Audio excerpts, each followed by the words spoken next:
One of the most scenic hikes along the Eastern Cape Wild Coast is between Msikaba and Mbotyi. It's a 45-kilometer stretch, easily walked over 4 unhurried days.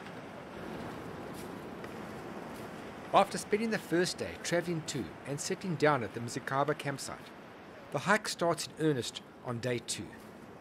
Porters are available for those who require them, leaving one with a light day pack to carry. The Sao Bento was wrecked here in 1672, and occasionally beads and other artifacts are found.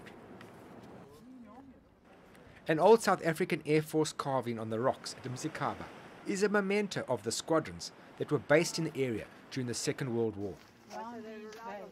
After leaving the beach, the trail heads inland along undulating grassy paths. Hikers cover between 7 and 12 kilometers per day. There are frequent breaks for rest or photo opportunities.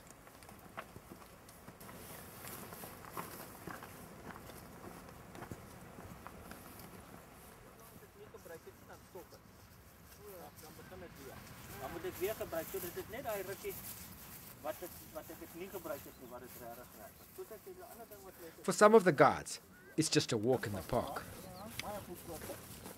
Safe drinking water is available along the route at regular intervals. Carrying 2 liters of water is more than adequate. Even in midwinter, swimming is encouraged.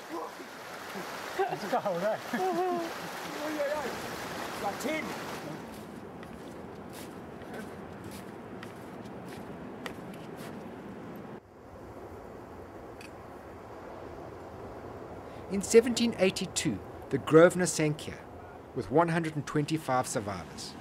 For years, treasure seekers have tried, mostly unsuccessfully, to recover the vast treasures the ship was supposed to have gone down with. From tunnels under the sea to winches on land, they have all come to naught.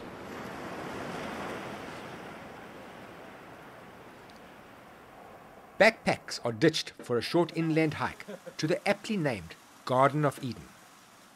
An indigenous landscaper company would be hard-pressed to recreate one of the Wild Coast natural wonders.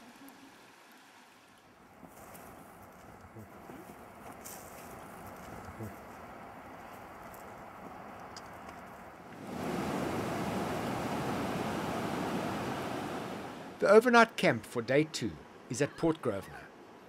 In 2004, the BBC China came to grief here against the unrelenting rocks. The salvors eventually decided to blow massive holes below the waterline to speed up the ship's demolition.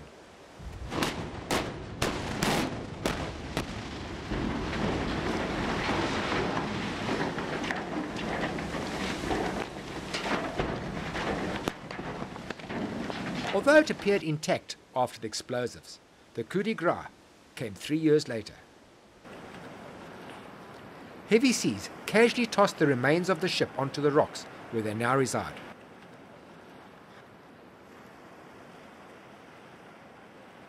On day 3, the trail ends at Luputana.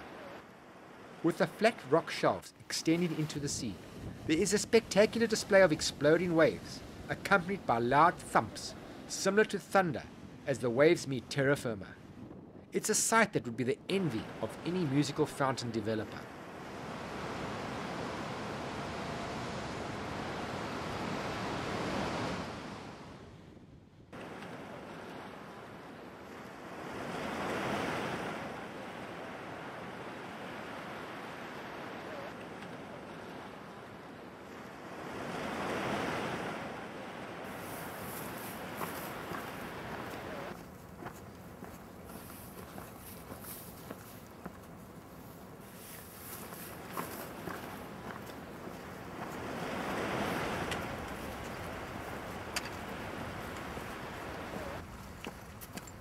After Luputana, there is a brief pause to view the aptly named Top Hat, a natural rock formation in the sea.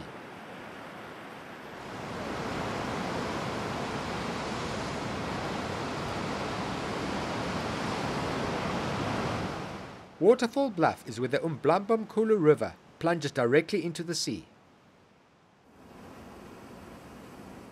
The adventurous can climb to a ledge behind the falls and look through a watery curtain at the ocean.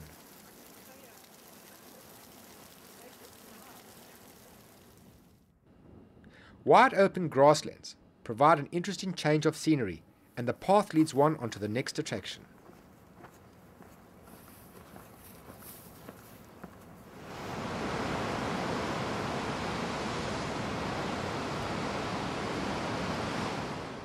Sculpted over thousands of years, Cathedral Rock remains a majestic sight. The isolation and vastness of this rugged coastline is in stark contrast to our crowded and noisy cities.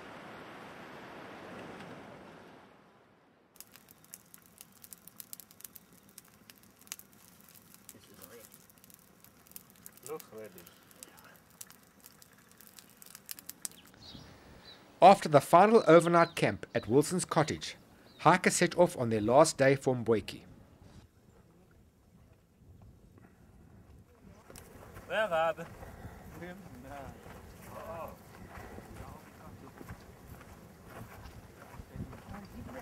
Even in the burnt sections, fire lilies dazzle one with their bright colours.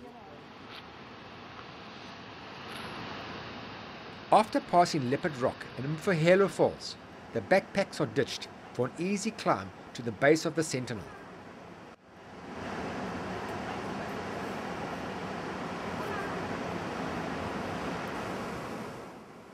Once down, the scale and size of this natural rock formation leaves one in awe.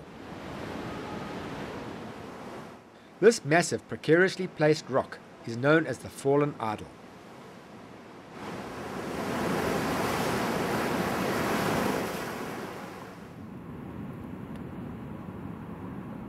With Mbotyi and the end of the trail in sight, there is still one more surprise for hikers.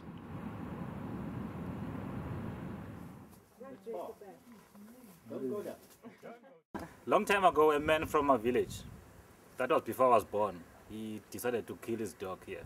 So he came all the way to throw his dog down here. Apparently his dog threw him down. They both died.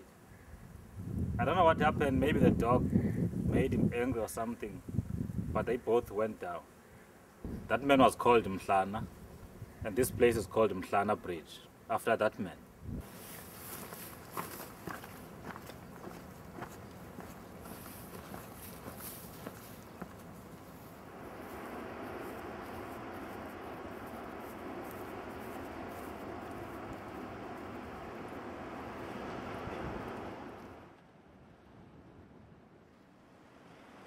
The wild coast's famous sea cows chew the cud on the beach.